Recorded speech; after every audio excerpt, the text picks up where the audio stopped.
Imagine standing at a dusty Cheyenne train station, minding your own business, when a woman in a shredded, mud-stained wedding dress collapses at your feet and begs, "Please, buy me before they do." For Elias Thorne, a grieving, solitary rancher who only wanted to be left alone in the quiet of the Wyoming frontier, walking away was the smart choice.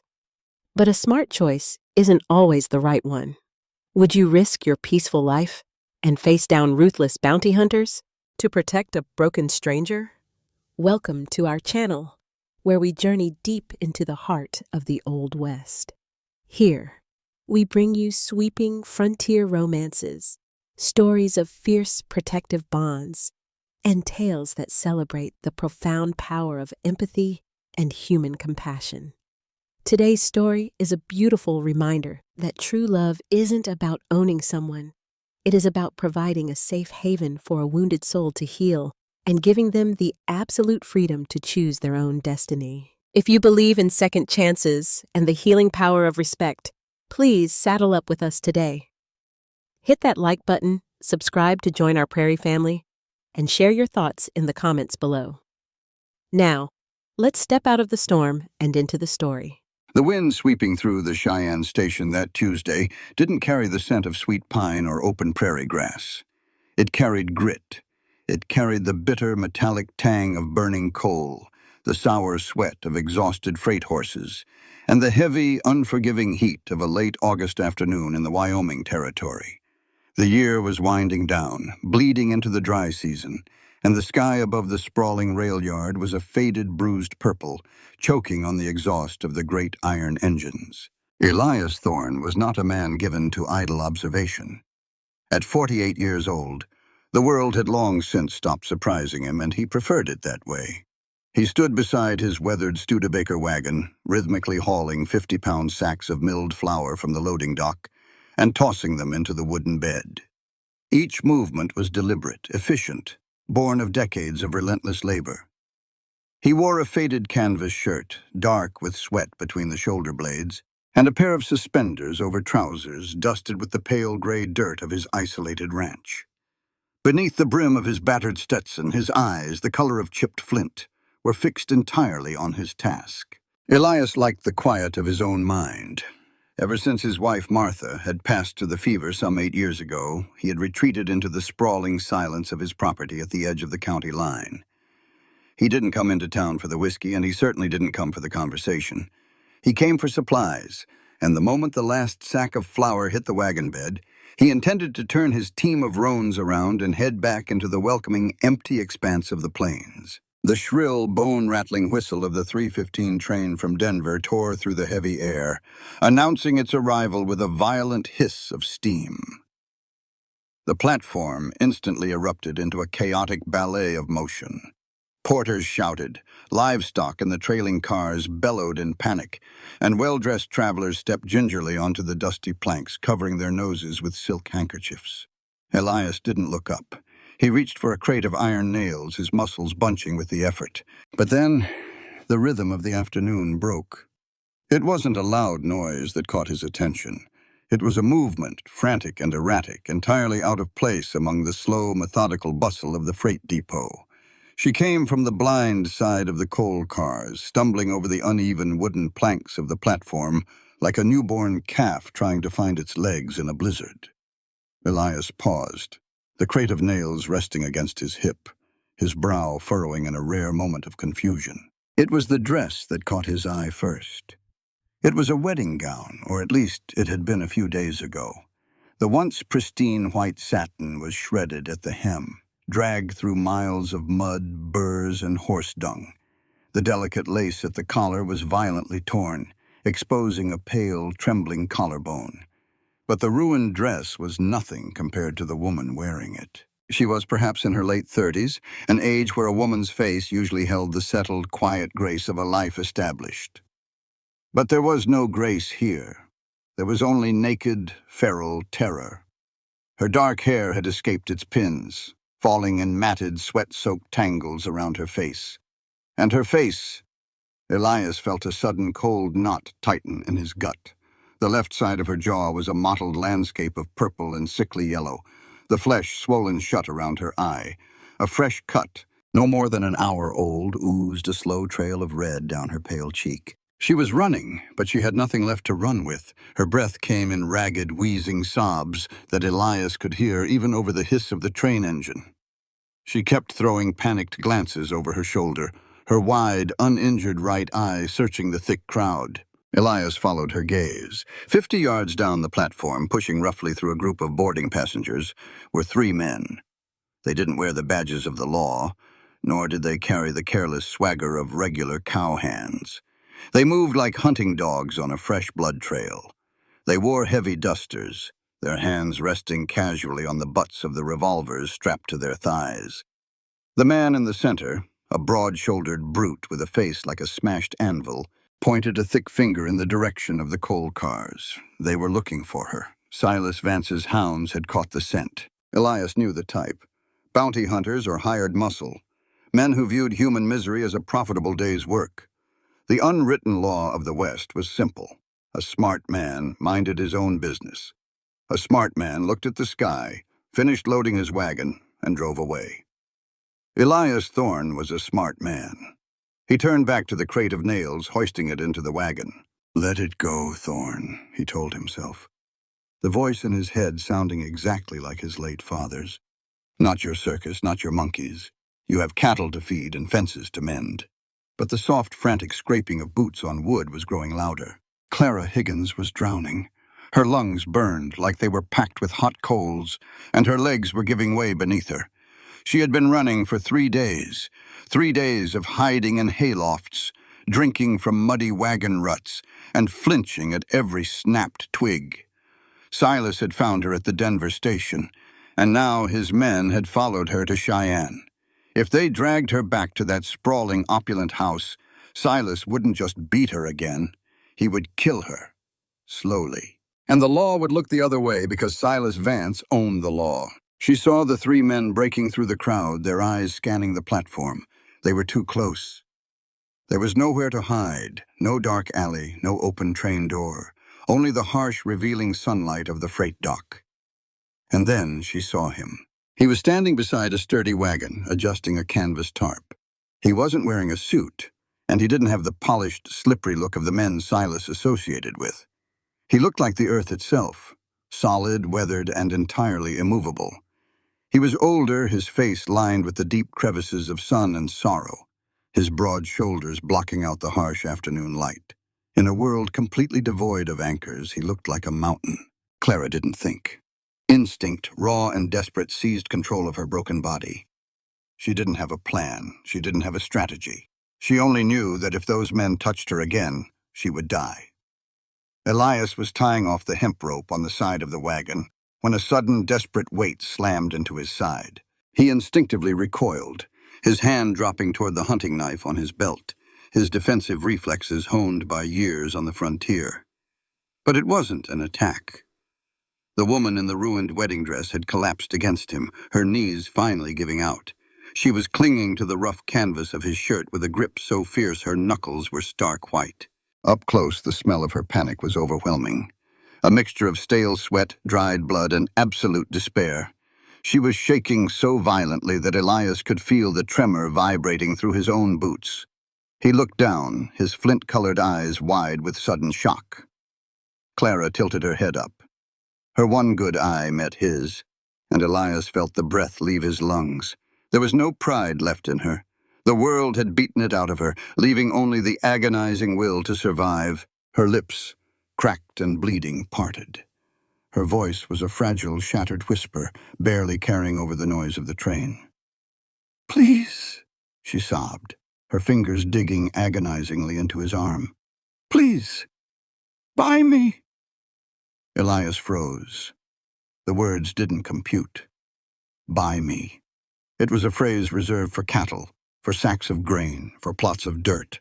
To hear it fall from the lips of a human being, a woman begging for her life in broad daylight, hit him with the force of a physical blow. "Ma'am," Elias started, his voice a low, gravelly rumble, utterly, completely caught off guard. "I don't have anything," Clara interrupted. the tears finally spilling over, cutting clean trails through the grime on her cheeks. "I don't have any money, but I can work, I can cook, I can clean. I won't eat much, please. Pay for my ticket, or put me in that wagon and take me away, I beg of you. Buy me before they do." She pressed her face into his chest, hiding from the world, her shoulders heaving with silent, agonizing sobs. The cowboy stood perfectly still. Time seemed to drag to an excruciating halt. To his left, he could hear the heavy boots of the three hunters thumping against the wooden planks. They were 20 yards away. 15. They were asking a porter if he had seen a woman in a white dress. The porter was pointing vaguely toward the freight cars. Elias Thorne had spent the last 8 years avoiding the world. He had built walls of silence and isolation around his ranch, determined to live out his days in peace, bothering no one, and allowing no one to bother him. To take this woman was to invite a violent storm into his quiet life. It was a foolish, reckless thing to do. He looked down at the woman cowering against his chest. He looked at the brutal purple bruise on her jaw. He thought of his late wife, Martha, and the gentle way she had always treated the broken things of the world, the stray dogs, the birds with injured wings. What would Martha say if he peeled this battered woman off his shirt and handed her back to the wolves? A slow, deep anger began to uncoil in Elias's chest. It was a cold anger, the kind of anger that didn't shout, but quietly reached for the iron. 10 yards away, the man with the anvil face was looking directly at them. Elias didn't say a word. He didn't offer a comforting platitude. Instead, with a swift, fluid motion that belied his age, he unbuttoned his heavy floor-length leather duster. In one sweeping movement, he pulled it off his shoulders and threw it over Clara, enveloping her entirely. The thick, dark leather swallowed the glaring white of the torn wedding dress, hiding her bruised face and trembling frame beneath its voluminous folds. Before Clara could register what was happening, Elias bent down, wrapping his massive arms around her waist and the backs of her knees. He lifted her off the ground as easily as if she were a sack of oats, hoisting her over the wooden tailgate and depositing her roughly but securely onto the floorboards of the wagon bed, right between a crate of supplies and a stack of wool blankets. "Keep your head down," he ordered, his voice a harsh, low command that brokered absolutely no argument. "Do not make a sound." He turned on his heel just as the three men closed the distance. The leader, Anvil Face, stopped a few feet away, his hand resting menacingly on his holster. His eyes swept over Elias, taking in the older man's dusty clothes, his worn Stetson, and the sheer, immovable bulk of him. "Hey, old man," the hunter barked, his voice dripping with condescension. "You see a woman run by here? Dark hair, wearing a white dress. Looks like she took a tumble." Elias Thorne turned slowly. He hooked his thumbs into his suspenders, his expression as blank and unforgiving as a slate tombstone. He didn't blink.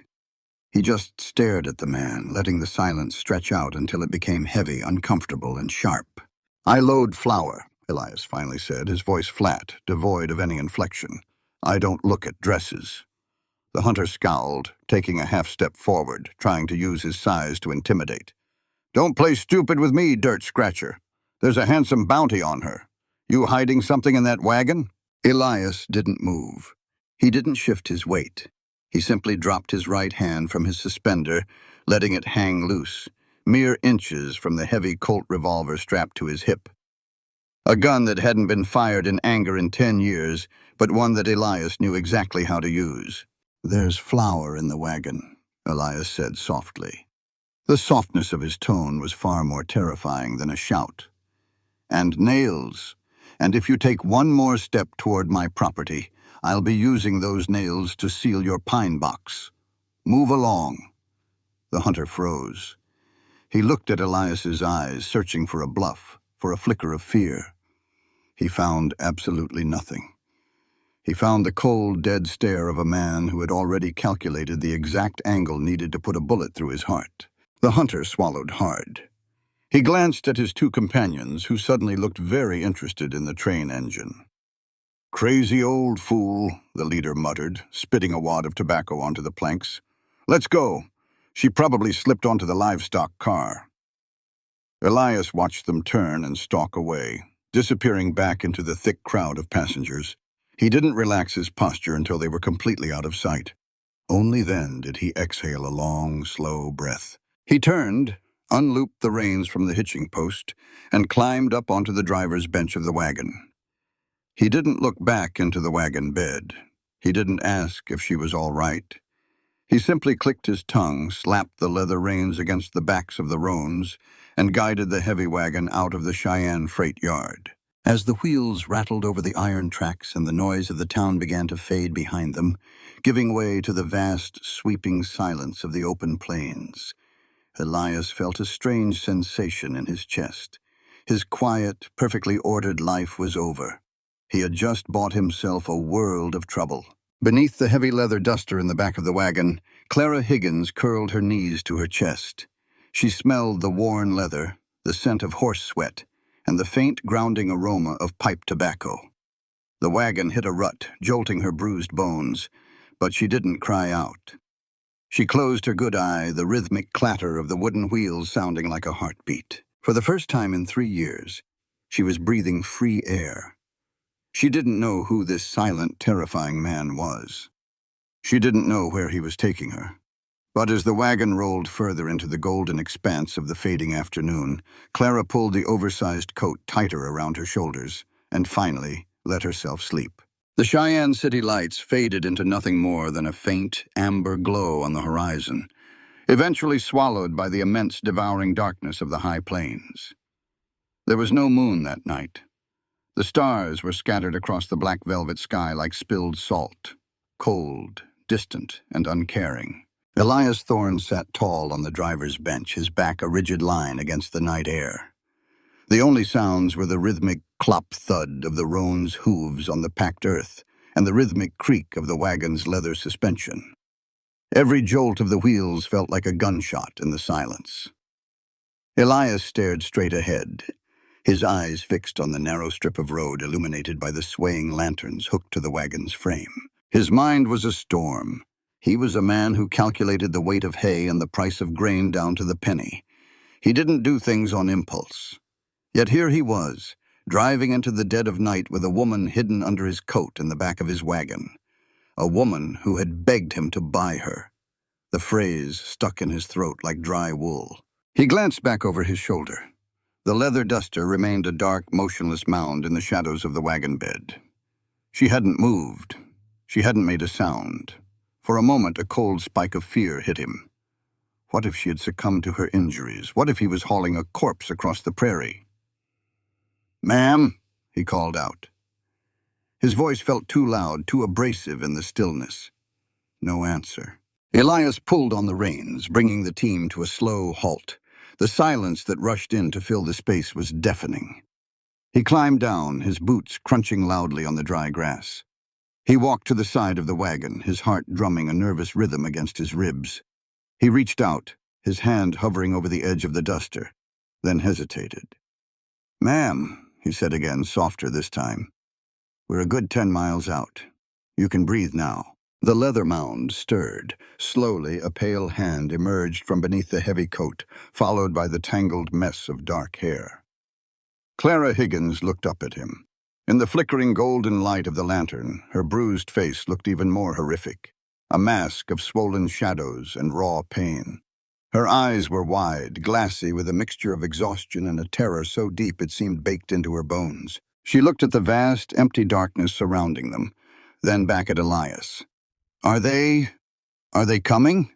"No," Elias said, his voice grounding and firm. "We're alone. Nothing out here but wind and coyotes." He reached into the front seat and pulled out a tin canteen and a clean, folded wool blanket.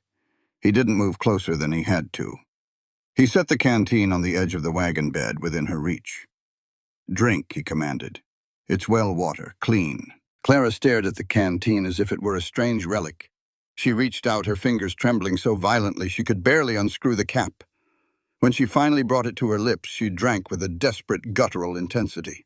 Water spilled down her chin, soaking the tattered lace of her ruined dress. Elias watched her, his chest tightening. He'd seen thirsty cattle, thirsty horses, but there was something profoundly unsettling about seeing a human being this hollowed out by need. When she finished, she gasped for air, clutching the canteen to her chest as if it were the most precious thing she owned. "Thank you," she whispered. Elias nodded once. He took the blanket and held it out. "The temperature drops fast out here. Wrap yourself in this. We've got another 4 hours before we hit the ranch."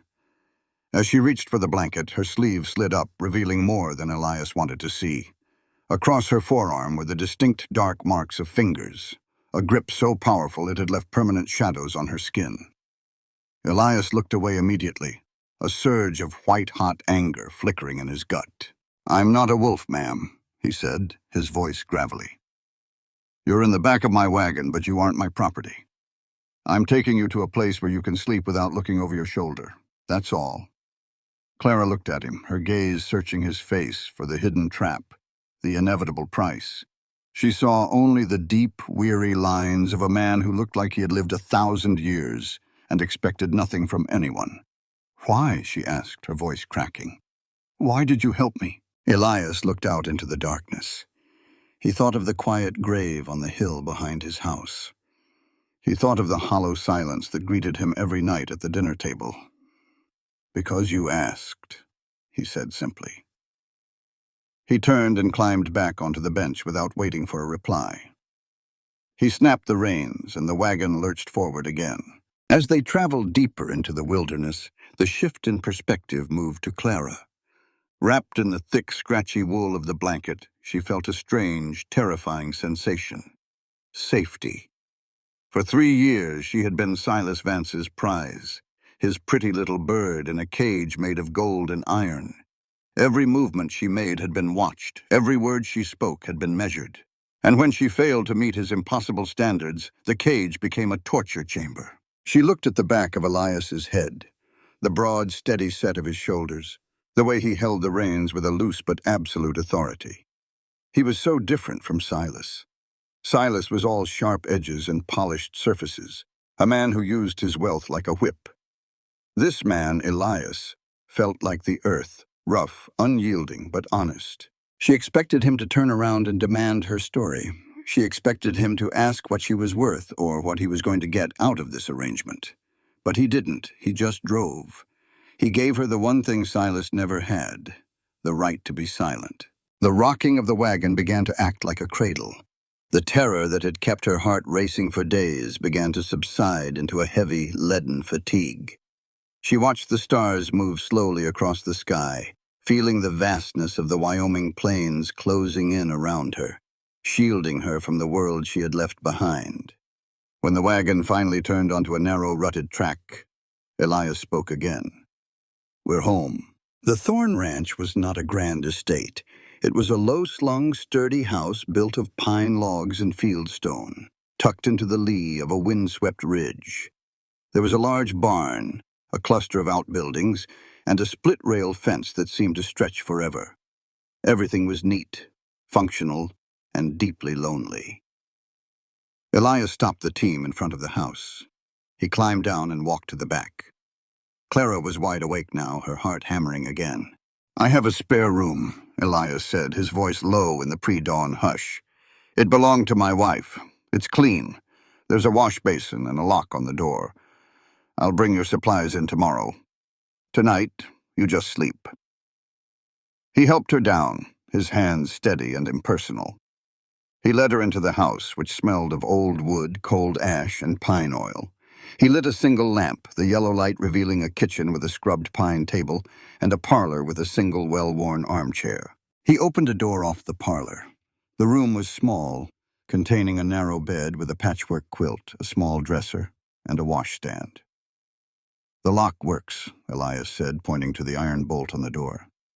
"Use it. I'll be in the barn tending to the horses.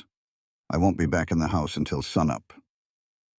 Clara stood in the center of the room, her ruined dress a stark contrast to the simple, honest cleanliness of the space. She looked at the iron bolt. "Mr. Thorne?" He paused in the doorway, his silhouette blocking out the light. "Thank you," she said. Elias lingered for a second, his hand resting on the doorframe. "Sleep, Clara. The sun comes up early in Wyoming." He closed the door, and a moment later she heard the heavy thud of the front door closing behind him. Clara walked to the bedroom door and slid the iron bolt home. The clack of the metal was the most beautiful sound she had ever heard. She didn't even undress. She crawled onto the bed, pulled the quilt over her head, and for the first time in 3 years, she let go. The sun didn't just rise on the Thorn Ranch, it exploded.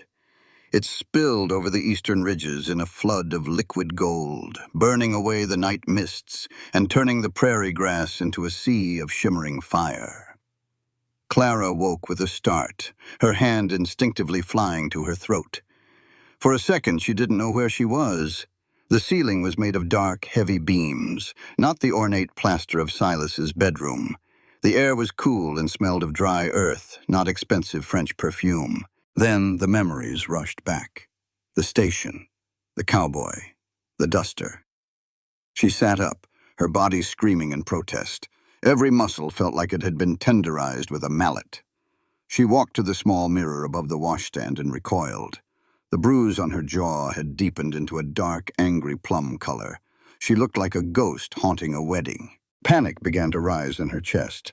She was in a stranger's house. She had no money, no clothes, and no plan. She was bought, wasn't she? Even if he said otherwise, men didn't give things for free. She had to be useful.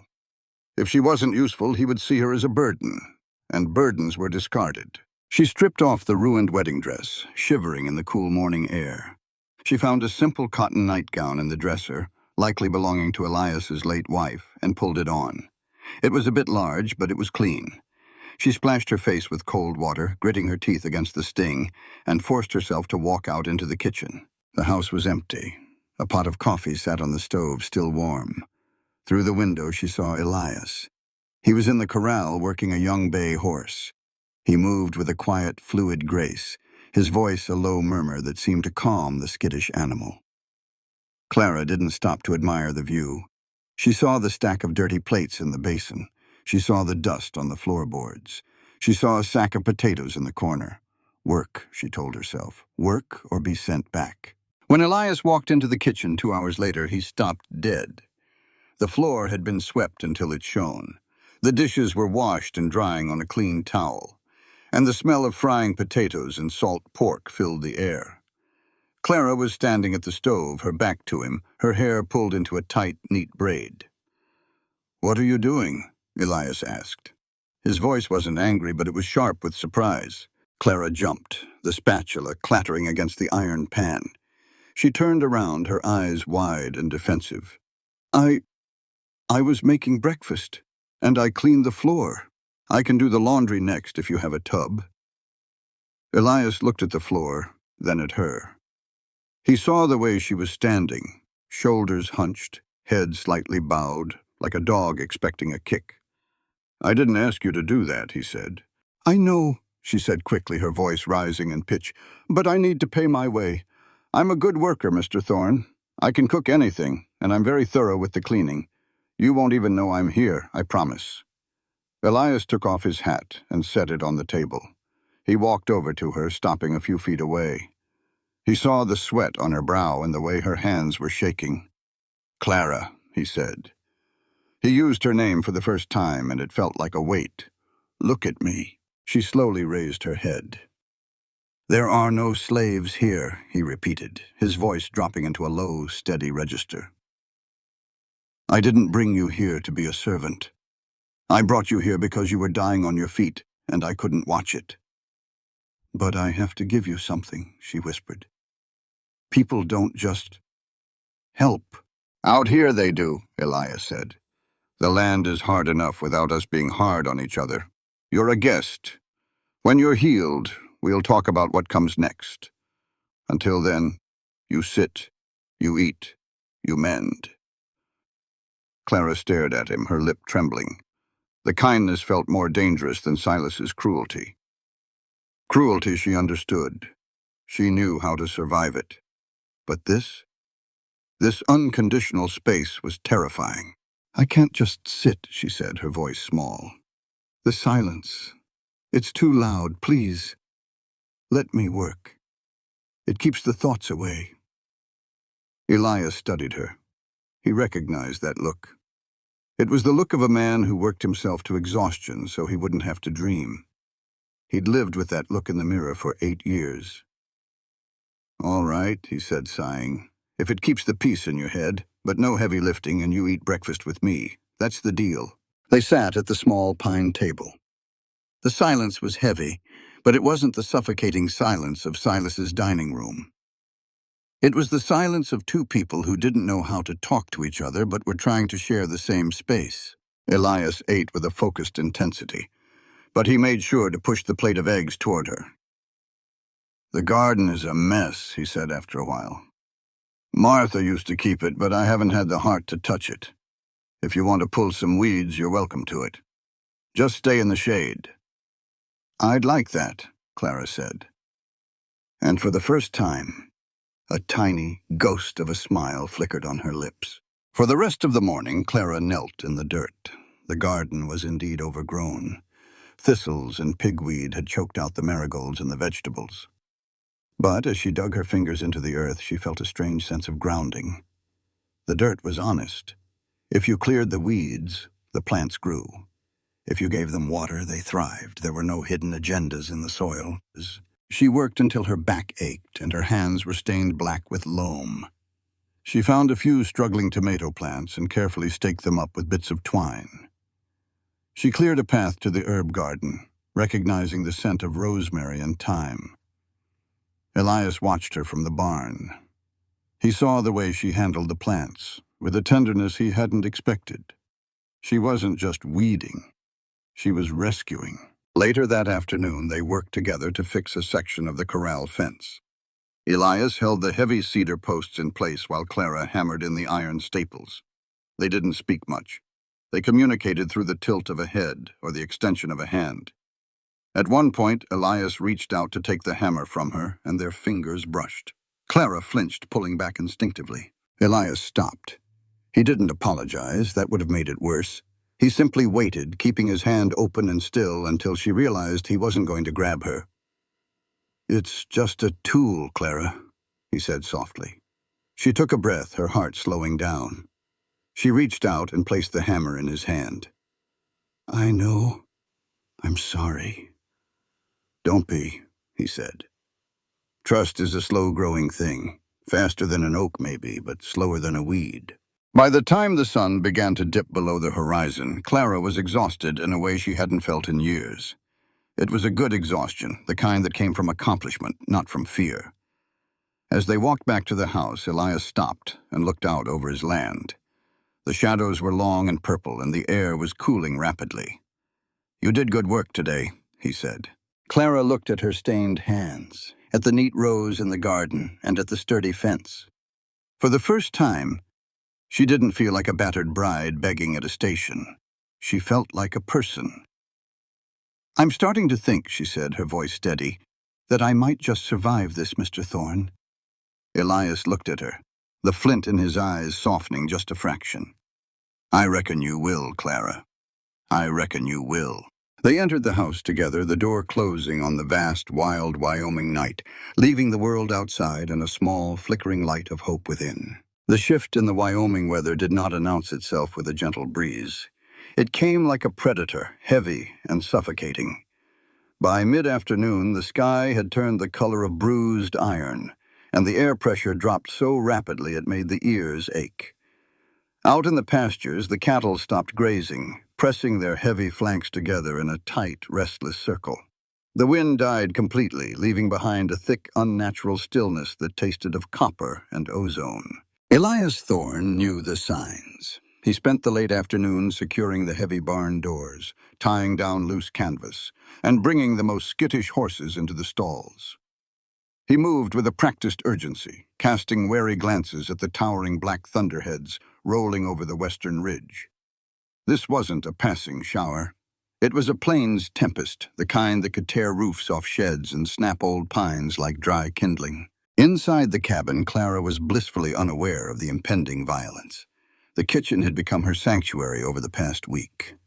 She was standing at the cast-iron stove, humming a faint, tuneless melody as she stirred a pot of venison stew. The rhythmic scrape of the wooden spoon against the iron was soothing, an anchor to the present moment. Her bruises were fading into a mottled yellow, and for the first time in memory her shoulders were relaxed. Then the world exploded. The first strike of lightning was blinding, illuminating the kitchen in a stark, jagged flash of magnesium white. A fraction of a second later, the thunder hit. It didn't just rumble, it tore through the sky with a concussive, deafening crack that shook the cabin to its stone foundations. Clara gasped, dropping the wooden spoon. The sudden, violent noise bypassed all rational thought, violently severing her connection to the present and plunging her mercilessly back into the past. Silas.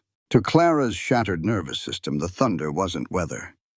It was the sound of the heavy oak doors of the Denver mansion slamming shut.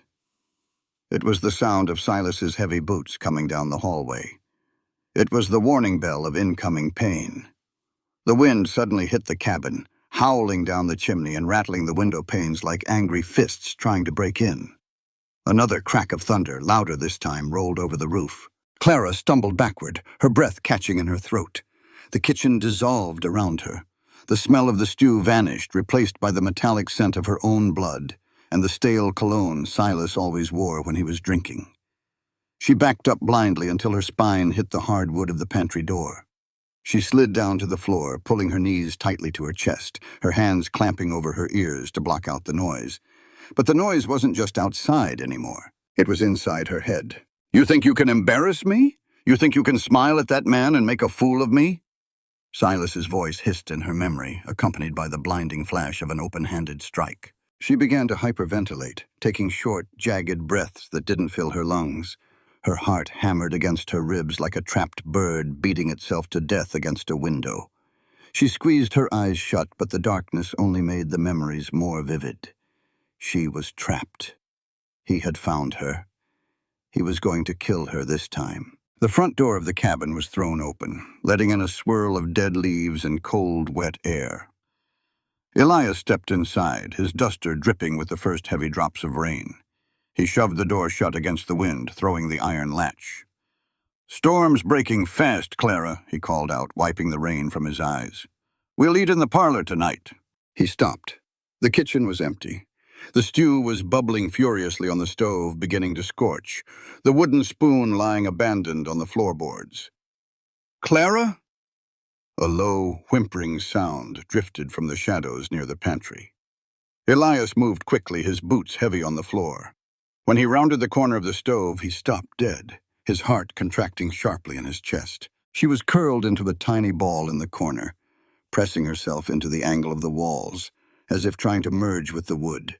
She was shaking so violently her teeth chattered, her eyes squeezed shut, tears streaming down her pale, terrified face. Every instinct Elias possessed, every protective urge honed by a lifetime of sheltering the weak, screamed at him to close the distance, to pull her into his arms, to hold her tight and promise her that nothing would ever hurt her again. It was the natural response. It was what men in the romantic penny dreadfuls did. But Elias Thorne was not a fictional hero. He was a man who understood frightened animals and wounded souls. He looked at the white-knuckled grip she had on her own hair, the rigid tension in her neck. He realized with a cold, absolute certainty that if he touched her right now in the pitch-black terror of her flashback, she wouldn't feel the arms of a savior. She would feel the hands of her abuser. She would shatter completely. Elias stepped back. He forced himself to take a deep, measured breath, pushing down his own panic.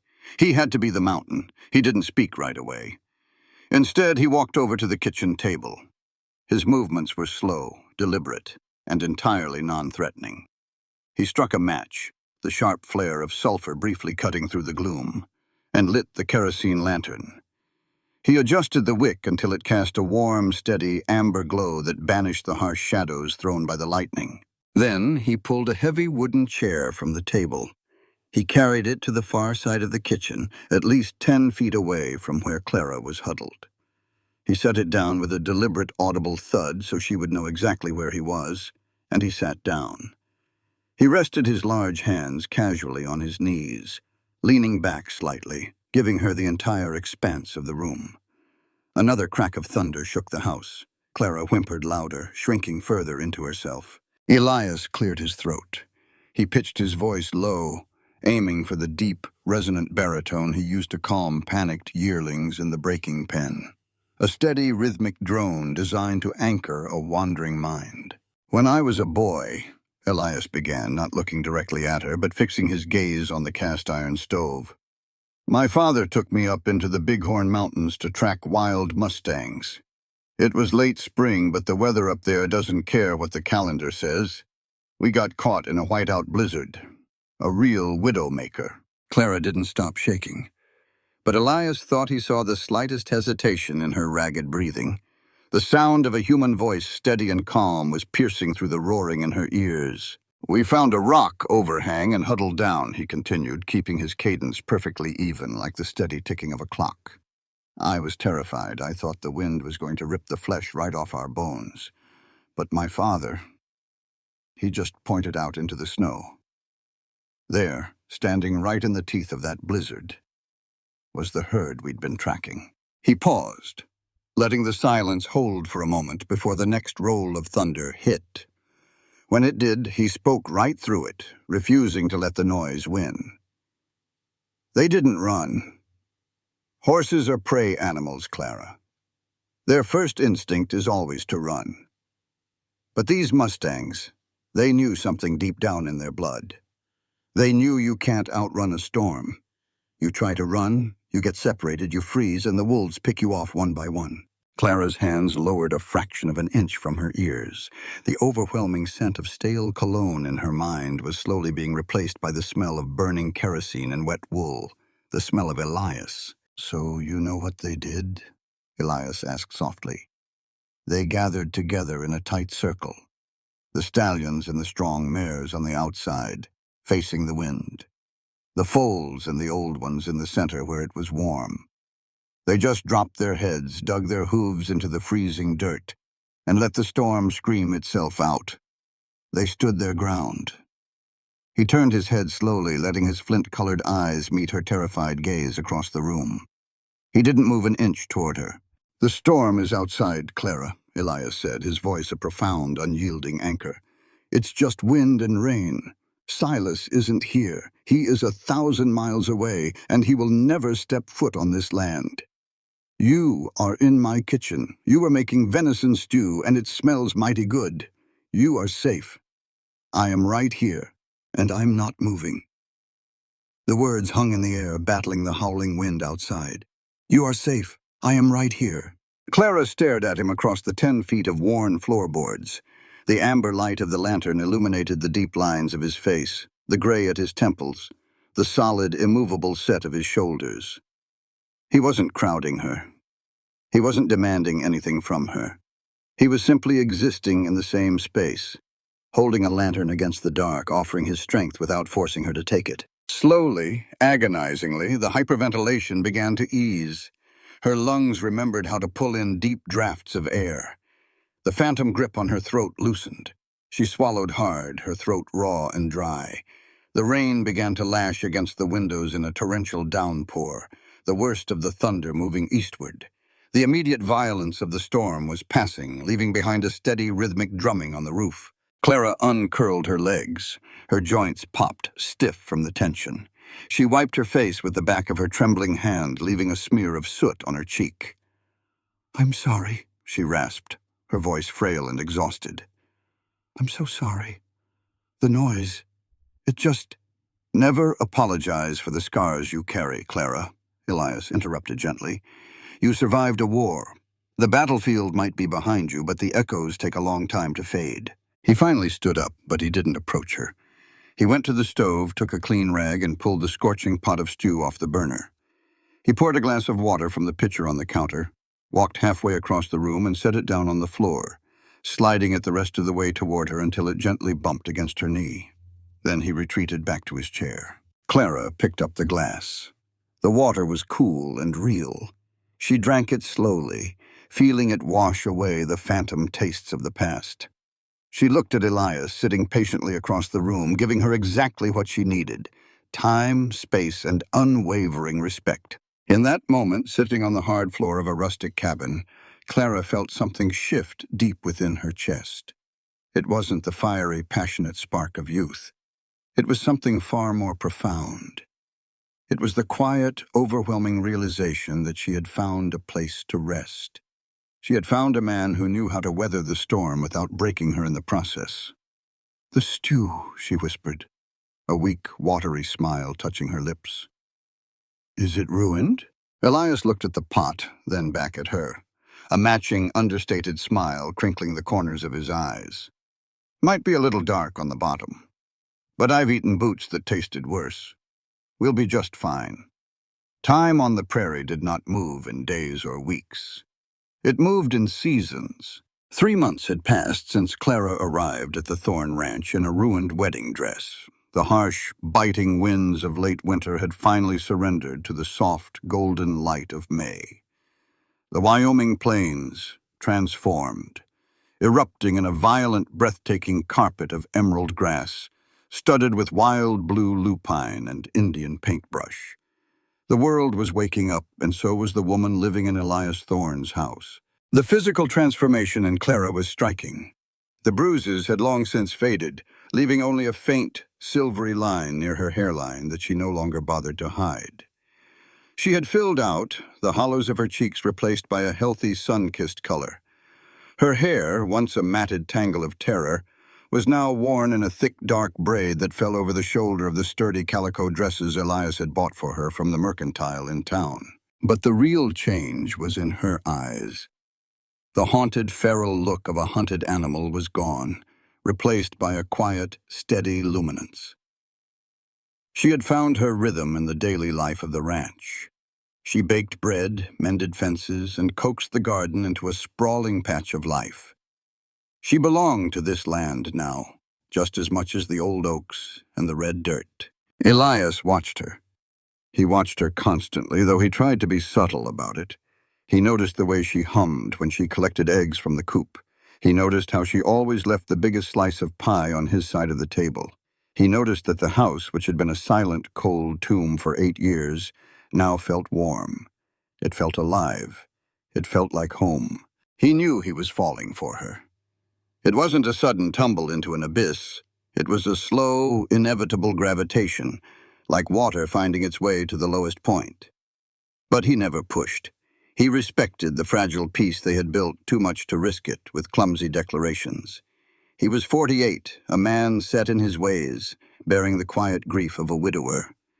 She was a woman 10 years his junior, just beginning to discover what freedom tasted like.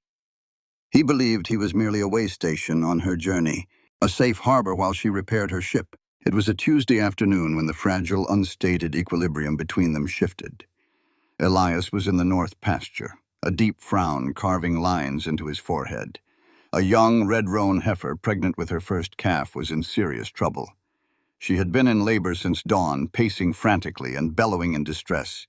Now she was lying on her side in the tall grass, her breathing labored, her eyes rolling in exhaustion.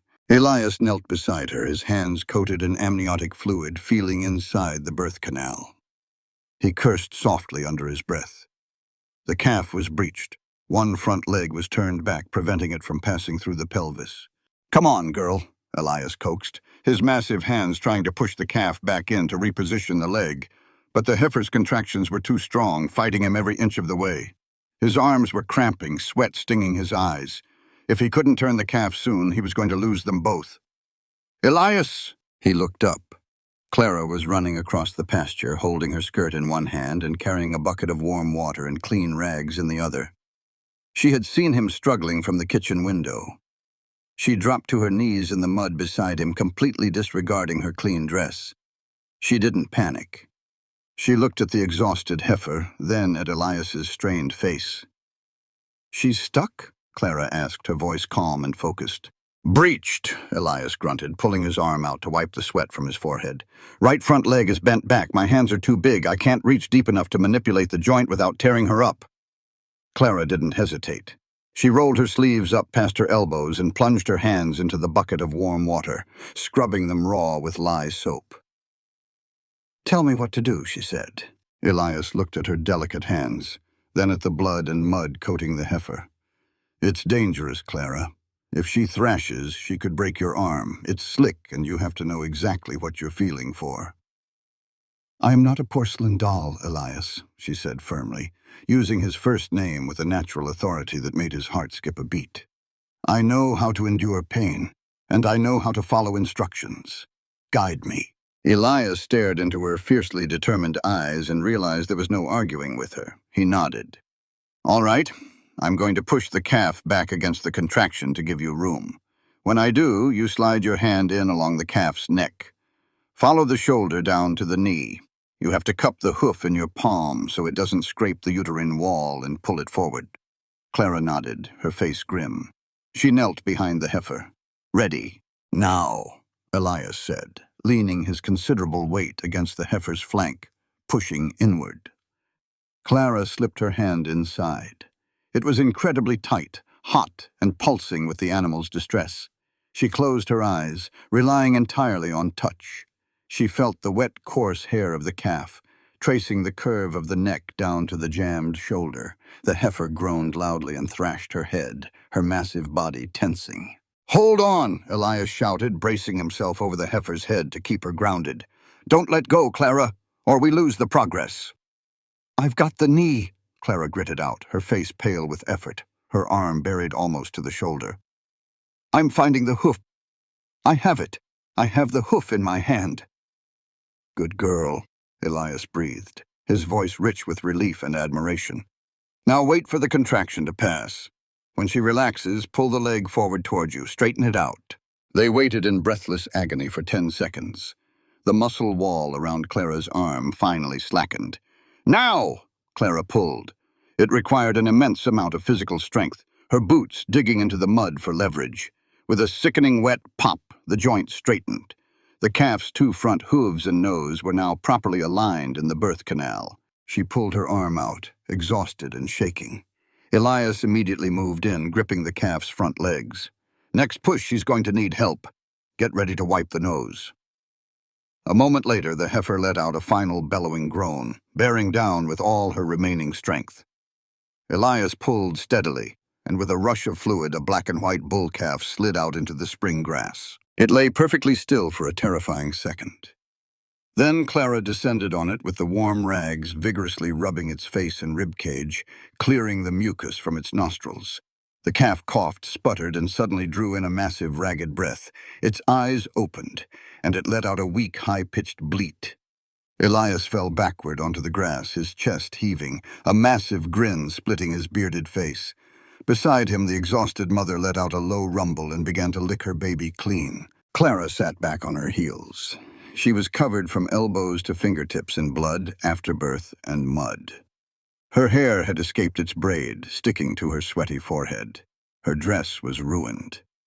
She looked at the little calf, breathing steadily, then looked across the animal at Elias. He was staring at her. He was covered in muck, his hat lost somewhere in the grass, his graying hair wild. A bubble of pure, unadulterated joy rose in Clara's chest. It started as a small chuckle catching in her throat, and then blossomed into a full, ringing laugh. It was a beautiful, musical sound that rolled across the empty pastures, the sound of a woman who had fought death and won, who had traded a cage of terror for the messy, magnificent reality of life. Elias watched her laugh, and the walls he had built around his heart over 8 years simply turned to dust and blew away. He started to laugh too, his deep, rumbling chuckle harmonizing perfectly with hers. They sat there in the mud, 2 battered, weary souls, laughing until their ribs ached under the vast Wyoming sky. When the laughter finally subsided into a comfortable golden silence, Clara looked down at her hands. "I don't think this dress is going to survive the wash, Elias," she said, a playful spark dancing in her eyes. Elias pushed himself up, walking around the calf to offer her his hand. She took it without hesitation, letting him pull her to her feet. He didn't let go immediately. He looked at her dirt-streaked face, the silver scar, the radiant life pouring out of her. "It was a good dress," Elias said softly, his thumb brushing a speck of mud from her wrist. "But I think you look far better in the dirt, Clara. It means you're rooted." Clara looked up at him, the space between them suddenly feeling very small and very warm. She didn't pull her hand away. The understanding passed between them, silent and profound. There were no declarations of undying love, no desperate, sweeping romantic gestures. There was just this: the shared triumph of a hard day's work, the mutual respect of two equals, and the quiet, undeniable knowledge that they were building a life together, one day, one chore, one laugh at a time. Spring had officially arrived at the Thorn Ranch, and the earth was finally ready to bloom. Peace on the frontier was never a permanent state. It was a fragile truce negotiated daily with the land, the weather, and the ghosts of the past. For Elias and Clara, the month following the birth of the calf felt like a long, golden afternoon. The silence between them had transformed from a wall of ice into a comfortable quilt. They had found a rhythm that felt less like a rancher and his guest, and more like two halves of a whole. But the world outside the Thorn Ranch was not finished with Clara Higgins. The trouble arrived on a humid Thursday, carried by the dusty hooves of a lone rider from town. It was the young stable boy, Tommy, clutching a crumpled envelope addressed to Elias. When Elias read the note, his face, usually as unreadable as the granite ridges, paled. "What is it?" Clara asked, wiping flour from her hands as she stepped onto the porch. Elias shoved the paper into his pocket. "Nothing to fret over, Clara, just some business with the bank." He was a terrible liar. The way he avoided her eyes, the way his hand hovered near the butt of his holstered revolver. She knew that look. It was the same look he had the day the storm broke. The next morning, Elias insisted they go into town. "We need supplies for the shearing season," he said. "And I reckon you've earned a new dress that wasn't born in a cow pasture." Clara felt a cold prickle of unease. "Elias, I don't need things. I'm happy here." "I know you are," he said, his voice softer than usual. "But I want the folks in town to see you under my protection. There are rumors, and I find I don't like people talking about you in the dark." The town of Cheyenne was a different beast in the bright glare of a Friday morning. It was loud, bustling, and smelled of horse manure and progress. As Elias's wagon rolled down the main street, Clara felt the weight of 100 gazes.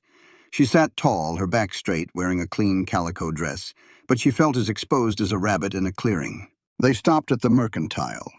Elias stayed close to her, his hand often resting lightly on the small of her back. A gesture of ownership that, for the first time in Clara's life, didn't feel like a cage. It felt like a shield. While Elias was talking to the clerk about sheep shears, Clara wandered toward the back of the store, looking at the bolts of fabric. That was when she heard the voices from the porch, the sharp, clipped tones of people who thought they were better than their surroundings. "It's scandalous, truly," a woman's voice drifted through the open window. "A woman of her history living out there with a widower. And have you heard? The man in Denver is offering a reward. Says she's a thief. Says she nearly killed him in his sleep before she fled." "Silas Vance is a pillar of the community," a man replied. "If he says she's a thief, she's a thief. Thorne is a fool for harboring her. A man of his age should know better than to let a pretty face cloud his judgment." Clara felt the floor tilt beneath her boots. The old shame, the heavy, suffocating blanket of Silas's lies, threatened to pull her under. She wasn't a person to them. She was a history, a scandal, a thief. She turned to flee back to the wagon, but Elias was standing right behind her. He had heard every word. His eyes were no longer flint. They were cold, hard steel. He didn't shout. He didn't storm onto the porch to defend her honor with his fists. Instead, he took the 2 bolts of fine silk Clara had been looking at and laid them on the counter. "I'll take these," he said to the clerk, his voice carrying clearly to the porch. "And the finest lace you have in stock. My housekeeper is a woman of exceptional character and even better taste. I'd hate for her to be seen in anything less than the best." The voices on the porch went dead silent. Elias turned, took Clara's hand, and led her out of the store. He walked slowly, forcing the gawkers on the street to either look him in the eye or look away. He stopped in front of the sheriff's office, where a "wanted" poster had been freshly tacked to the board. It featured a charcoal sketch of Clara, a version of her that looked cold, calculating, and dangerous. "Sheriff Miller," Elias called out. The sheriff stepped out, leaning against the doorframe. "Elias, long time." "Take that down," Elias said, pointing to the poster. Can't do that. It's a legal notice from a man of standing in Colorado. The man who sent that notice is a liar and a coward, Elias said, his voice dropping into that low, dangerous register. This woman has been under my roof for 3 months. She has worked my land, tended my stock, and lived with more honor than any pillar of the community I've ever met. If Silas Vance wants her, he can come and get her, but tell him to bring more than a piece of paper. Tell him to bring a shovel. The sheriff looked at Elias, then at Clara. He saw the way she stood, not cowering, but eyes bright with a mixture of fear and newfound defiance. He sighed and reached out, ripping the poster off the board. I'll keep it in my desk, Elias, but I can't stop the man from coming. I'm not asking you to stop him, Elias said. I'm telling you what will happen when he gets here. They walked back to the wagon in a silence that was different from the one they shared on the ranch. It was heavy with the realization that the peace of the last 3 months was an illusion. The world was coming for them. As they drove back toward the ranch, the sun setting behind them, Clara finally spoke. You shouldn't have done that, Elias. You shouldn't have made yourself his enemy for my sake. Elias didn't look at her. He kept his eyes on the road, his hands steady on the reins. I didn't do it for your sake, Clara. I did it because it was the truth.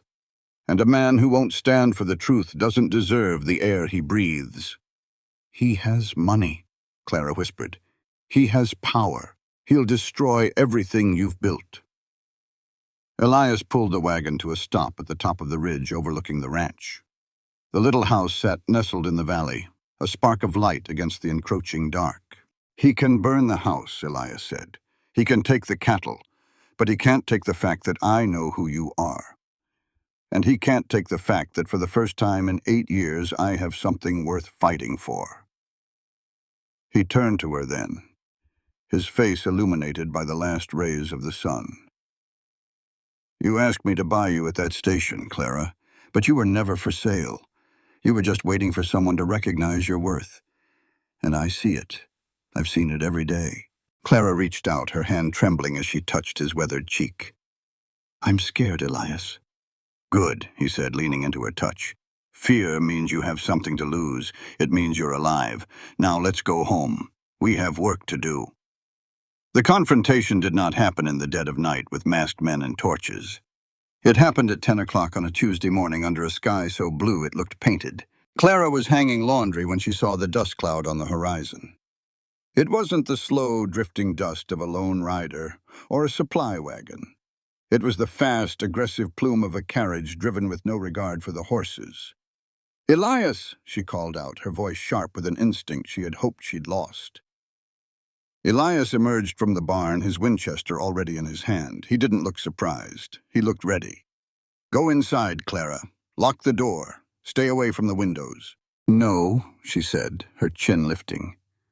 I am done hiding in the shadows of men like him. Elias looked at her for a long second. He saw the resolve in her eyes, the steel that had been forged in the fire of her past and tempered by the peace of the ranch. He nodded once. Then stand behind me. Not because you're weak, but because I'm a better shot. The carriage swayed to a halt in the yard. It was a black, lacquered brougham, entirely out of place in the rugged Wyoming dirt. The door opened and Silas Vance stepped out. He looked exactly as Clara remembered, impeccably dressed in a charcoal suit, his hair perfectly oiled, his gold watch chain gleaming in the sun. He looked like a gentleman. But Clara saw the way his eyes darted around the ranch with a sneer, and she felt the phantom sting of his rings against her jaw. Beside him stepped a man in a black coat, Sheriff Miller, and 2 burly men who looked like they were paid by the hour to break bones. Clara, my dear, Silas said, his voice smooth and oily, like a snake sliding through silk. You've led us on quite the chase. And look at you, playing house in the dirt. It's beneath you, truly. Elias stepped forward, the rifle resting casually in the crook of his arm. You're trespassing, Mr. Vance, on my land and on my time. Silas didn't even look at Elias. He kept his gaze fixed on Clara. Come now, Clara. Enough of this tantrum. I've spoken to the sheriff. We've clarified the matter of the jewelry you stole. I'm willing to drop the charges. provided you return home and fulfill your obligations. I'm a forgiving man." Clara stepped out from behind Elias. She felt the sun on her face, hot and real. "I didn't steal anything, Silas. Those rings and necklaces were the price of my blood. And I'm never going back to that house. It wasn't a home. It was a tomb." Silas's face twitched, the mask of the gentleman slipping for a fraction of a second. "You are my wife, Clara, by the laws of God and man. I was never your wife," she said, her voice steady. "The ceremony wasn't finished. I ran before I said the words, and you know it. That's why you're here with the sheriff and hired thugs instead of a legal decree. You have no claim on me." Silas turned his gaze to Elias. "And you, the aging hero, do you have any idea what you're doing? I can buy this entire county. I can ensure you never sell a head of cattle again. I can bury you in litigation until you're begging for a crust of bread. Is she worth that much to you?" Elias didn't flinch. He didn't even blink. He took a slow step toward Silas, the barrel of the Winchester tilting just enough to be a warning. "You talk a lot about buying things, Vance," Elias said. "You talk like the world is just one big ledger. But there's a problem with men like you. You think you can put a price on a person's soul. You think because you have gold in your pocket, you own the ground people walk on." Elias spat on the dirt at Silas's feet. "I don't have much. I have this ranch, my name, and the respect of my neighbors. But I'll tell you what I do have that you don't. I have the truth. And in this territory, the truth is worth more than a city full of men like you." Silas sneered. "Sheriff, do your duty. Arrest this woman for theft." Sheriff Miller stepped forward, looking deeply uncomfortable. "Elias, I have to follow the procedure. If he's filed a sworn statement—" "I have a sworn statement too," Clara said. She reached into the pocket of her apron and pulled out a small, leather-bound book. She had spent the last 3 nights writing in it, every date, every blow, every threat Silas had ever uttered. It was a ledger of a different kind. "This is a record of your gentlemanly behavior, Silas," Clara said, her voice ringing out across the yard. "And I'm not the only one. I've written to the women in Denver you think are too afraid to speak. I've written to the maids you bullied and the clerks you cheated. If you take me, this book goes to the governor's office. I might go to jail for theft, but you'll go to the gallows for what you've done." The silence that followed was absolute. Even the wind seemed to hold its breath. Silas looked at the book, then at Clara's face. He saw that she wasn't bluffing. She was a woman who had been pushed to the very edge and had found a way to push back. He looked at the 2 hired men. They were looking at the Winchester in Elias's hands, then at each other. They weren't paid enough to die for a man's ego. "This isn't over," Silas hissed, his voice trembling with a cold, impotent rage. "Yes, it is," Elias said. "Get in your carriage and leave. If I see you on this road again, I won't be talking. I'll be clearing the trash off my land." Silas turned, his face a mask of fury, and climbed back into the carriage. He slammed the door, and the driver whipped the horses into a frenzied gallop, leaving a cloud of choking dust in their wake. Sheriff Miller lingered for a moment. He looked at Elias, then at Clara. He tipped his hat. "I reckon I won't be needing to see that statement, Clara. Good day to you both." When the yard was quiet again, the only sound the distant lowing of a cow, Elias finally lowered the rifle. He felt 100 years old. Clara walked over to him. She didn't say anything. She just leaned her forehead against his chest and let out a long, shuddering breath. Elias wrapped one arm around her, the other still holding the Winchester, and he rested his chin on the top of her head. "He'll be back, in some way or another," Elias whispered. "I know," Clara said, "but he's not the monster in my dreams anymore. He's just a man.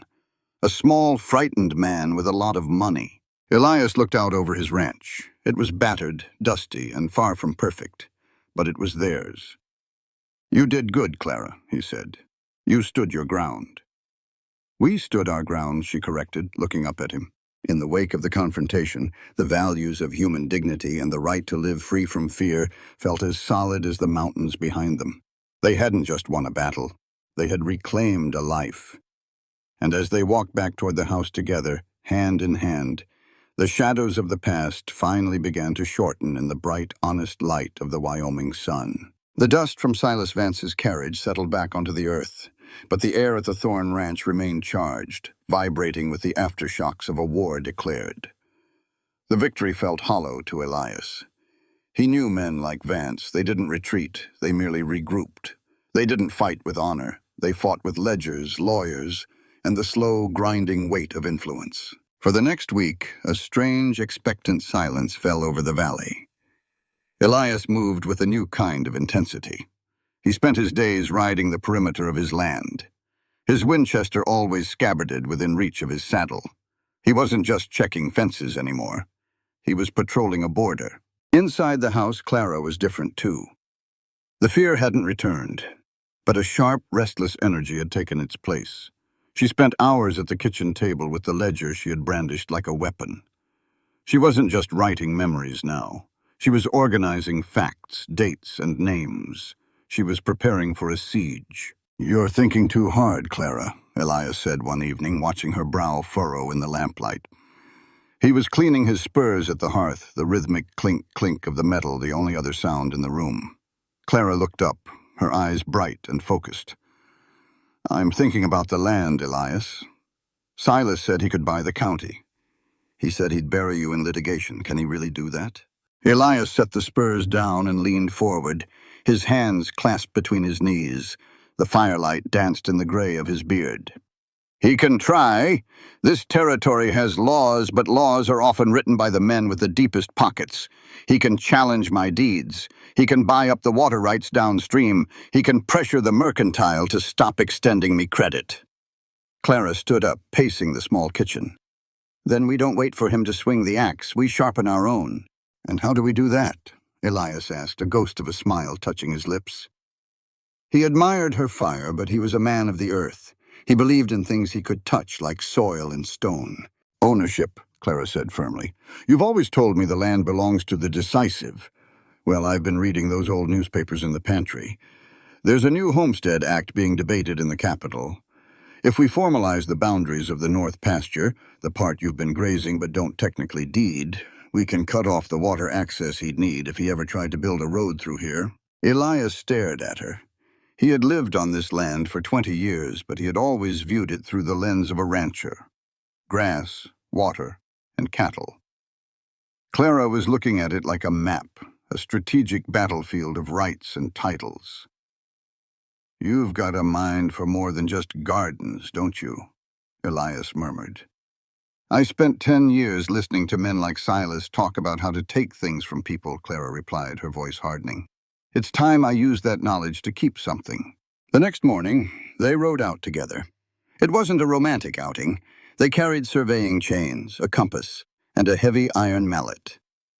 They spent the day in the North Pasture, a rugged stretch of land where the prairie met the foothills of the Bighorn Mountains. It was a beautiful, wild place, filled with the scent of sage and the sight of soaring hawks. As they worked, pulling the heavy chains through the tall grass, Elias felt a shift in their partnership. For months, he had been the protector and she the protected. But here, under the vast Wyoming sky, they were two people building a fortress. Clara held the transit, her eyes squinting against the sun as she called out coordinates. Elias drove the iron stakes into the unyielding ground, each strike of the mallet a declaration of permanence. "This is human dignity, Elias," Clara said, wiping sweat from her brow as they reached the final marker by the creek. "It's not just dirt. It's the right to say, 'This is mine, and you cannot touch it.' Silas thinks everything is for sale because he doesn't understand what it means to belong to something." Elias looked at her, really looked at her. She was covered in dust, her hair windblown, her hands calloused from the mallet and the chain. She looked nothing like the woman who had begged him to buy her at the station. She looked like a woman who owned herself. "I never cared much for titles," Elias admitted, leaning on the mallet. "I figured if I lived here and worked it, it was mine. But I see now. The world is changing. The fences are getting higher, and the men on the other side are getting hungrier." They sat by the creek to eat a meager lunch of dried beef and apples. The water bubbled over the rocks, a constant soothing melody. "Elias," Clara said softly, looking at the water, "why did you stay here? After your wife passed, Most men would have sold out, moved back east, or found a new wife in town within a year. Elias picked up a smooth stone and turned it over in his hand. Martha and I, we didn't just build a house. We built a promise. We came out here with nothing but a wagon and a dream of a place where we didn't have to answer to anyone. When she died, the promise stayed. If I left, it would be like saying the dream died with her. He looked at Clara, his flint-colored eyes softening. But for a long time, it was just a memory I was guarding. Like a ghost in a hollow shell. Since you came, it feels like the promise is alive again. Not for the past, for the now. Clara reached out and placed her hand over his. Her skin was warm, real, and steady. We aren't ghosts, Elias, and this land isn't a tomb. This land isn't a... The moment was broken by the sound of a distant, rhythmic thudding. It wasn't a carriage. It was a single rider, galloping hard from the direction of the house. Elias was on his feet in a second, his hand instinctively reaching for the Winchester he had leaned against a rock. It was Tommy, the stable boy, his face flushed and his horse lathered in sweat. "Mr. Thorne! Miss Clara!" he shouted, sliding to a halt. "There's a man at the house, not Vance. A lawyer from the capital. He's got papers, Elias. Big, official-looking papers with gold seals." Elias and Clara exchanged a grim look. The siege had begun. They rode back in silence, the weight of the moment pressing down on them. When they reached the yard, they found a small, fastidiously dressed man standing beside a sleek black gelding. He held a leather briefcase, as if it were a shield. "Mr. Elias Thorne?" the man asked, his voice crisp and devoid of emotion. "I am," Elias said, dismounting. He didn't offer a hand. He stood his ground, the mallet still clutched in his left hand like a medieval mace. "My name is Arthur Sterling. I represent the Laramie Land and Development Corporation. I am here to serve you with a notice of eminent domain. The territory has approved a new rail spur that is slated to run directly through this valley." Elias felt the air leave his lungs. "A rail spur? There's no town for 50 miles in that direction." "There will be," Sterling said, adjusting his spectacles. "Mr. Silas Vance has secured the contracts for a new cattle shipping hub. Your ranch sits on the most viable path. We are prepared to offer you a fair market value for the property." "It's not for sale," Elias growled. "I'm afraid you don't understand, Mr. Thorne," Sterling said, his tone dripping with a practiced, condescending patience. "This is a matter of public progress. The law allows for the seizure of private land for the greater good of the territory's economy. You can accept the offer now, or we can settle it in court, but I assure you Mr. Vance has the full support of the territorial legislature." Clara stepped forward, her eyes flashing. "The greater good or Silas Vance's pocketbook, Mr. Sterling? And which law are you referring to? The one that requires a full environmental and topographical survey before a spur can be approved." Sterling blinked, clearly surprised that the housekeeper knew the terminology. "Well, that is a technicality that is currently being processed." "It's not a technicality," Clara interrupted, her voice clear and sharp. "It's the law. And since you're so fond of papers, perhaps you'd like to see these." She pulled the surveying notes and the preliminary homestead filings from her saddlebag. "We filed for the formal deeding of the North Pastures and the water rights 3 days ago in Cheyenne. Any attempt at eminent domain must now contend with a registered homestead claim, which carries a federal protection that overrides your territorial contracts." Sterling's face paled. He snatched the papers, his eyes darting over Clara's neat, precise handwriting. This shouldn't be possible. You don't have the standing—" "I have the standing of a citizen," Clara said, stepping right into his space. "And Mr. Thorne has the standing of 20 years of continuous improvement on this land. You tell Silas Vance that he can buy all the lawyers he wants, but he cannot buy the truth, and he cannot buy us." Elias watched her, a surge of pride so powerful it felt like a physical ache. She was magnificent. She was the mountain. Sterling shoved the papers back at her, his composure shattered. "This is a delay, nothing more. Mr. Vance will not be pleased." "I don't give a damn about his pleasure," Elias said, taking a step toward the lawyer. "Get off my land, now." Sterling didn't wait. He scrambled onto his horse and spurred it into a gallop, fleeing the ranch as if the devil himself were at his heels. When the yard was quiet again, Elias turned to Clara. He didn't know what to say. The words felt too small for the magnitude of what she had just done. "You saved it," he whispered. "You saved the ranch." Clara looked at the papers in her hand, her shoulders finally dropping. The adrenaline was fading, leaving behind a deep, hollow exhaustion. "I only bought us time, Elias. He'll find another way." Elias reached out, taking the papers from her and setting them on the porch railing. He took both of her hands in his. They were dirty, calloused, and shaking slightly. To him, they were the most beautiful things he had ever seen. "Then we'll use that time," Elias said. "We'll finish the surveys, we'll file the deeds, and then we'll give this place a name that doesn't just belong to me." Clara looked up at him, her eyes searching his. "What do you mean?" Elias took a deep breath, the scent of the evening sage filling his lungs. "The Thorne and Higgins Ranch has a nice ring to it, but maybe we should just call it the Sanctuary." Clara's breath caught in her throat. The bought bride was gone. In her place stood a partner, a protector, and a woman who had finally found a land that was as decisive and resilient as her own heart. The sun began to set, casting long, golden shadows across the valley. It wasn't a perfect victory, and the shadows were still there. But for the first time in 20 years, Elias Thorne wasn't just guarding a memory. He was building a future. And as he led Clara back into the house, the light in the window felt like a promise that no lawyer or tycoon could ever hope to extinguish. By late September, the Wyoming air had lost its punishing summer heat, trading it for the crisp, clean bite of approaching autumn. The cottonwoods along the creek turned a brilliant, violent shade of gold, and the morning frost left a silver sheen on the pasture grass. The siege had broken. It hadn't ended in a hail of gunfire, but in the quiet, devastating finality of the law.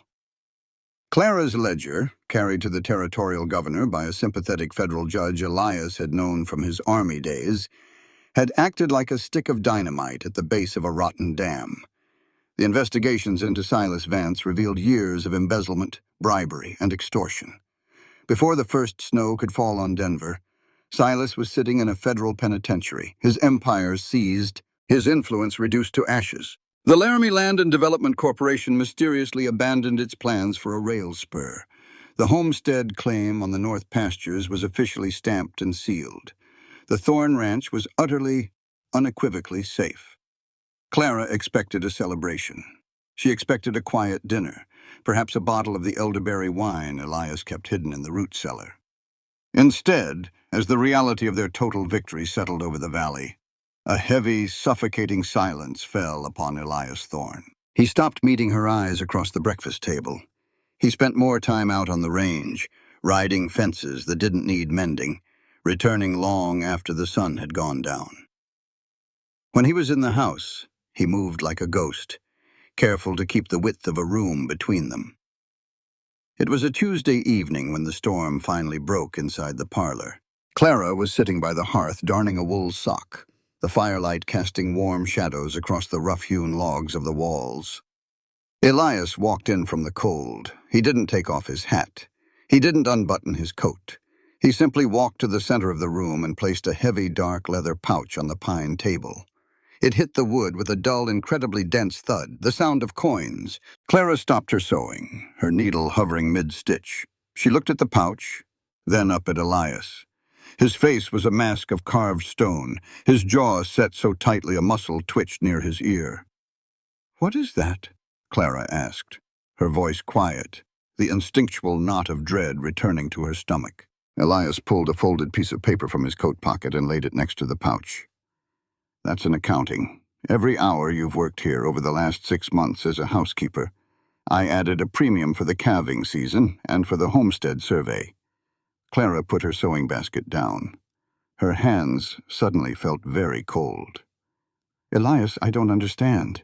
"There's more in the pouch," he continued, his voice perfectly level, completely devoid of the warmth she had grown to love. There's an extra $300 in gold eagles. It's what you asked me for that day at the Cheyenne station. It's the ransom. Clara stood up. The room felt as if it were tilting. The ransom? Silas is in a federal prison. I don't need a ransom. I'm safe. Exactly, Elias said, finally lifting his flint-colored eyes to meet hers. They were filled with an agonizing, bottomless sorrow that he was desperately trying to disguise as duty. You're safe, Clara. The war is over. You don't have to hide in the dirt anymore. He took a step back, distancing himself from the table, from the money, and from her. You're 38 years old, Elias said, his voice dropping into a harsh, grating whisper. You have your whole life ahead of you.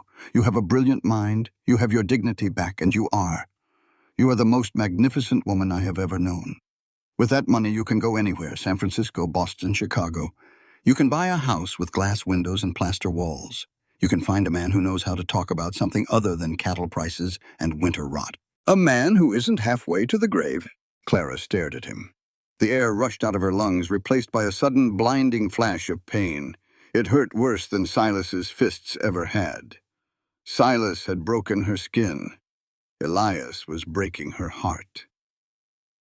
You're sending me away, she whispered, the tears springing to her eyes before she could stop them.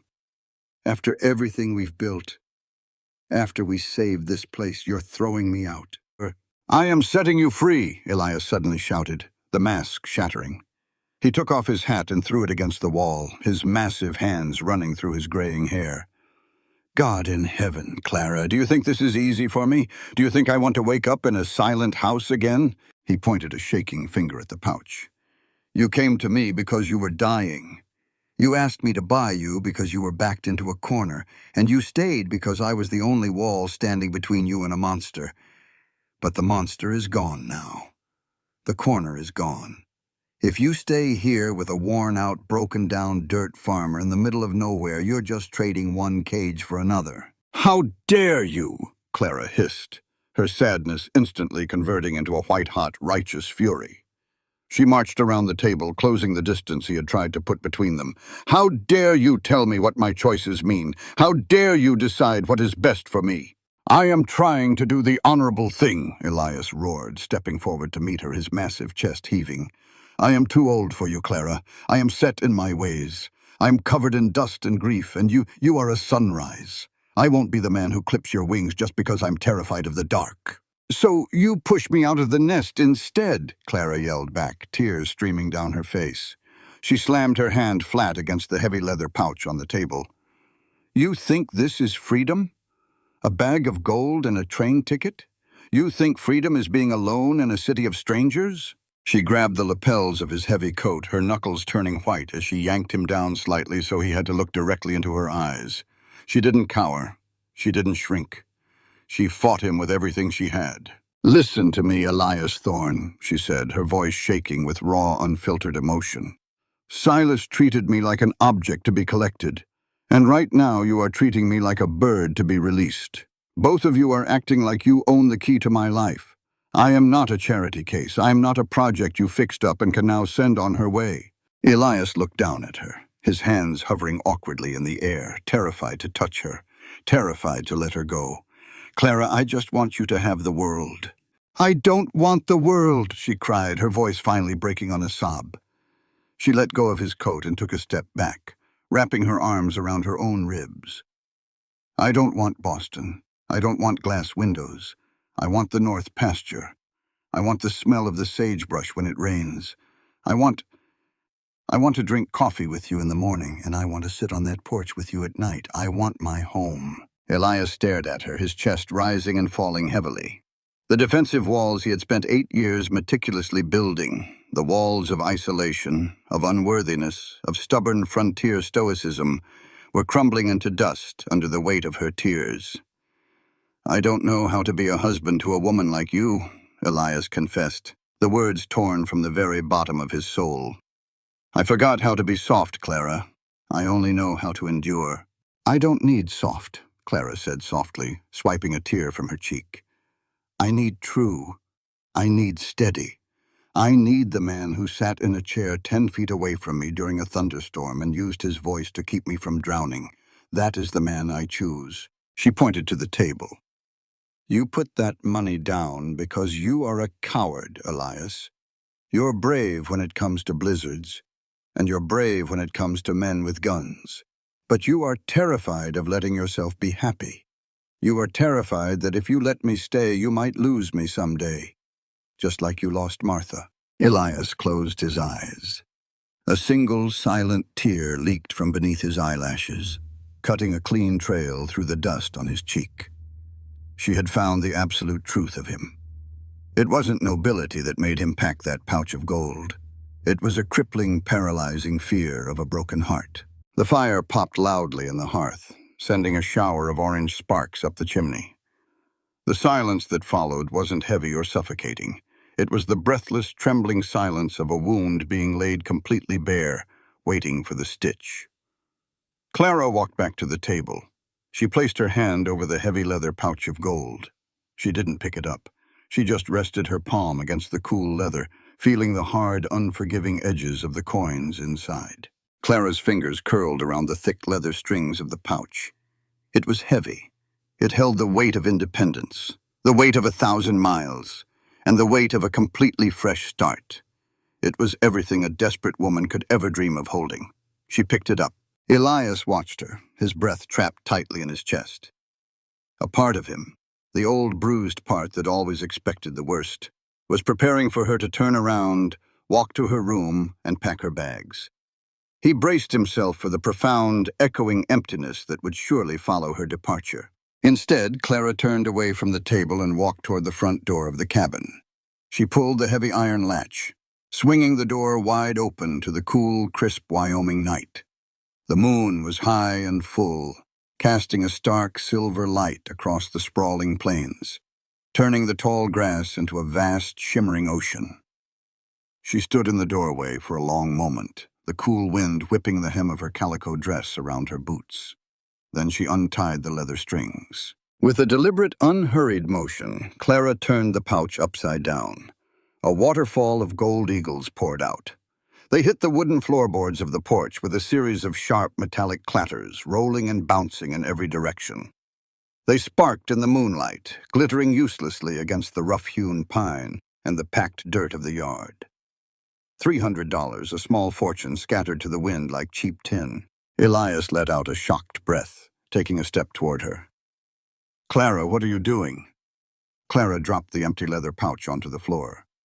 She turned around to face him, her silhouette framed by the silver light of the moon. Her dark hair was loose, blowing gently over her shoulders, and her eyes were dry, clear, and burning with an absolute, unshakable conviction. "I told you once, Elias Thorne, that I was not a slave," Clara said, her voice ringing out in the quiet cabin, clear as a church bell. "And I meant it. I am not an object to be sold, and I am certainly not an object to be bought off." She stepped back into the cabin, closing the heavy oak door behind her with a definitive click, shutting out the cold night. She walked toward him, stepping right over the scattered gold coins on the floor as if they were nothing more than dried leaves. She stopped mere inches from him, tilting her head up to look into his wide, astonished eyes. "I am priceless," Clara whispered fiercely. "You cannot measure my worth in gold, and you cannot measure my future in train tickets. A free woman has the right to choose her own destiny. She has the right to choose her own ground. And I choose this ground. I choose this house. I choose you." Elias looked down at her.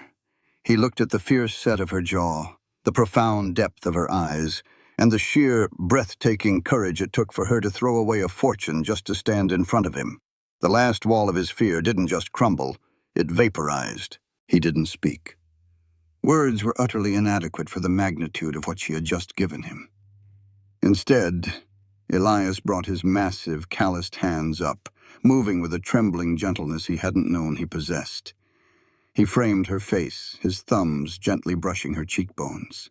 He leaned down, his eyes locked on hers until the very last second. He didn't kiss her lips first. He pressed his mouth to her forehead, right over the faint silver scar near her hairline, the last lingering shadow of the woman who had begged at the station. It was a kiss of reverence, of healing, and of an absolute vow to protect her peace for the rest of his breathing days. Clara let out a soft, shuddering sigh, her eyes fluttering shut. She leaned her entire weight into him, her hands coming up to grip his wrists. When Elias finally moved his lips to hers, it wasn't a sudden, violent clash of passion. It was a deep, soulful claiming. It tasted of salt tears, of burning wood, and of a profound, enduring relief. It was the kiss of two survivors who had finally, against all odds, found their way home. There was no grand wedding. There were no engraved invitations sent to Denver, no silk dresses imported from Paris, and no brass band playing in the town square. They didn't need a public spectacle to validate what they had built in the quiet corners of the wilderness. 2 weeks later, on a bright, cloudless Tuesday morning, they hitched the wagon and drove the 10 miles into Cheyenne. They wore their Sunday best, Elias in a clean, dark wool suit that smelled faintly of cedar, and Clara in a beautiful, understated dress of navy blue cotton. They walked into the small, modest office of the local justice of the peace. Sheriff Miller acted as their witness. He stood in the corner holding his hat over his heart, a genuine smile crinkling the corners of his eyes. When the magistrate asked Elias if he took this woman, Elias didn't just say, "I do." He looked at Clara, his voice thick with a quiet, unshakable bedrock of certainty. "With everything I have and everything I am, I do." And when it was Clara's turn, she didn't hesitate. She didn't look over her shoulder. She held his rough, scarred hands in hers, feeling the steady, powerful pulse in his wrists, and made a promise that she knew would outlast the mountains themselves. They celebrated by buying a new cast-iron stove for the kitchen and a bag of peppermint candies from the mercantile. They drove back to the ranch in the golden afternoon light, the wagon rattling over the familiar ruts. They didn't talk much on the ride home. They didn't need to. The silence between them was no longer an empty space waiting to be filled. It was a shared language of profound contentment. Years later, if you were to ride out past the edge of the county line, taking the narrow dirt road that wound toward the foothills of the Bighorns, you would eventually come upon a wooden archway spanning a wide, sturdy gate. Carved deeply into the heavy cedar log were the words, "The Sanctuary." Beyond the gate, the ranch thrived. The north pastures were dotted with fat, healthy cattle. The fences were strong, the barn was fully painted, and the garden beside the house was a sprawling, chaotic riot of vegetables and bright wildflowers. It was late evening, and the sun was beginning its slow, spectacular descent, painting the Wyoming sky in bruised purples, deep oranges, and brilliant streaks of gold.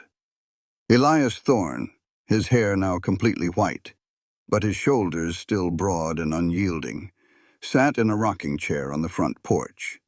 He was whittling a piece of soft pine with his pocket knife, the shavings falling onto the floorboards in neat curled ribbons. The wooden screen door creaked open and Clara stepped out onto the porch. She carried 2 steaming mugs of black coffee. Time had deepened the lines around her eyes, but it had only made her more beautiful. The frantic, hunted girl in the torn wedding dress was a lifetime away. She was a woman anchored deep in the earth, radiating a quiet, absolute strength. She handed Elias a mug, her fingers lingering briefly against his. She sat down in the rocker beside him, pulling a knitted shawl tightly around her shoulders against the evening chill. They sat together, watching the shadows lengthen across their land. In the corral, a young foal kicked up its heels, racing its mother along the fence line. The wind rustled through the cottonwoods. A soft, familiar sigh. "Tommy says it's going to be a hard winter," Clara murmured, taking a sip of her coffee. The stable boy was now a grown man, acting as their foreman, running the day-to-day operations of the cattle herd. "Let it come," Elias said comfortably, his eyes fixed on the horizon. He closed his pocket knife and slipped it into his vest. "We've got enough firewood cut to last until May, and the cellar is full. A little snow never hurt anyone who is prepared for it." Clara smiled, leaning her head sideways to rest it against his shoulder. He immediately shifted his arm, wrapping it securely around her, pulling her close against his side. "We are prepared," Clara agreed softly. They fell into that beautiful, easy silence that only belongs to people who know the darkest parts of each other's souls, and chose to stay anyway. True love, Clara had learned out here in the brutal, beautiful expanse of the West, was never about ownership. It was not a cage built of gold, and it was not a debt that had to be repaid. True love was the deliberate, daily act of leaving the front door wide open, knowing that the person you loved had the entire world at their feet, and watching them willingly, joyfully walk back inside to you. As the last sliver of the sun dipped below the rugged ridges, plunging the prairie into the cool blue twilight, the lamps inside the cabin flared to life, casting a warm, golden glow out into the darkness. It was a beacon. It was a promise. They were safe. They were free. And they were home. This literary work is intended purely as fiction. Any similarities to real individuals or events are coincidental and arise solely from the nature of storytelling. The author does not claim accuracy regarding real-world details and does not intend to portray real-life circumstances. Gather round, friends. When we look out across the vast, unforgiving expanses of the Old West, it is incredibly easy to get caught up in the dime novel myths of quick-draw gunfights and gold rushes. But as a writer who has spent decades walking these dusty frontier trails in my mind, I can tell you that the most profound battles out there weren't waged with Winchester rifles. They were fought within the human heart. The story of Elias Thorne and Clara Higgins is, at its core, a testament to the resilience of the spirit and the quiet, transformative power of decency. The first and perhaps most vital lesson this tale offers is the unbreakable nature of human dignity. When we first meet Clara, she is a woman reduced by abuse to a mere transaction, begging to be bought simply to survive. But the moral compass of this story points firmly to the truth that a human soul is priceless. Elias doesn't save her by claiming ownership over her. He saves her by handing her back the right to own herself. It teaches us that true compassion doesn't create a debt. When Elias stops her from scrubbing the floors until her hands bleed and instead guides her to the garden, he isn't demanding payment for her safety. He is allowing her to rebuild her shattered self-worth through the honest, grounding rhythm of purposeful labor. Then, there is the profound lesson of healing. In a world that often demands quick fixes and dramatic rescues, Elias shows us the extraordinary courage of patience. During the terrifying thunderstorm, when Clara's trauma pulls her back into the dark, Elias doesn't rush across the room to hold her. He pulls up a wooden chair 10 feet away and uses the steady cadence of his voice as an anchor. The moral here is striking. Sometimes, the greatest act of love is simply bearing witness to someone's pain without trying to smother it. True healing requires a safe space, not a cage, even a well-intentioned one. It requires the profound respect of acknowledging a survivor's boundaries. This brings us to the ultimate message of the story, the true definition of love. For those of us who have lived long enough to see the seasons change, we know that lasting love isn't a fiery, volatile impulse. It is the quiet, sturdy root system of an oak tree, built on shared burdens and mutual respect. Elias is so terrified of clipping Clara's wings that he offers her a fortune in gold to fly away to a glamorous new life. But Clara teaches him, and all of us, that freedom isn't just the ability to leave. It is the joyous, deliberate, and empowered choice to stay. True love is opening the door wide, laying the entire world at someone's feet, and watching them willingly choose to walk back inside to sit by your fire. The sanctuary isn't just the name of a ranch. It is a state of being. Elias and Clara remind us that no matter how deep the scars run, it is never too late to start over. It is never too late to stand up to the tyrants in our lives, armed with nothing but the truth. And above all, it is never too late to find a love rooted not in possession, but in the absolute beautiful freedom of the human heart.